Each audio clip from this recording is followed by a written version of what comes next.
আমাদের একটা গুগলি প্রোগ্রাম চলে, আপনি কি দেখেছেন? হ্যাঁ, না কোন দেখেছি হয়তো, মানে সেইভাবে মনে নেই। ধন্যবাদ, নেক্সট টাইম আশা করি দেখবেন। অবশ্যই। দাদা ভাই এবং দুটো দিদি ভাইকে পেয়ে গেছি। আজকের ধাঁধা রইল, এমন কোন জিনিস গাছে থাকে, বাড়ির গেটে থাকে, সাইকেলে থাকে? সময় হলো 10 সেকেন্ড। 1, গাছে থাকে 2, বেল। 3, বেল। হ্যাঁ, বেলই হবে তো। বেল 4,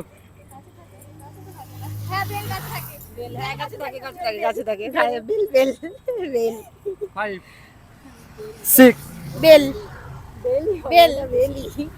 7, 8, 9, বেল 0। বেল সর্বপ্রথম কে বলেছে বেল? আমি ডলি দাস। ডলি দাস। ডলি দাস দিদি ভাই বলেছে বেল। বেল কিভাবে হয় অডিয়েন্সের উদ্দেশ্যে একটু বলবেন? গাছে বেল থাকে। গাছে বেল থাকে, সাইকেলে বেল থাকে। সাইকেলে বেল থাকে, দরজার গিলে বেল থাকে। খুব সুন্দর উত্তর দিয়েছে দিদি ভাই। দিদি ভাইয়ের জন্য রয়েছে আমাদের চ্যানেলের পক্ষ থেকে ছোট্ট একটি gift. Thank you so much. কেমন লাগলো খেলে একটু অডিয়েন্স উদ্দেশ্যে বলবেন? খুব ভালো লেগেছে। আপনাদের একটি লাইক, একটি কমেন্ট, একটি শেয়ার আমাকে উৎসাহিত করে আরো সুন্দর সুন্দর ভিডিও বানানোর জন্য।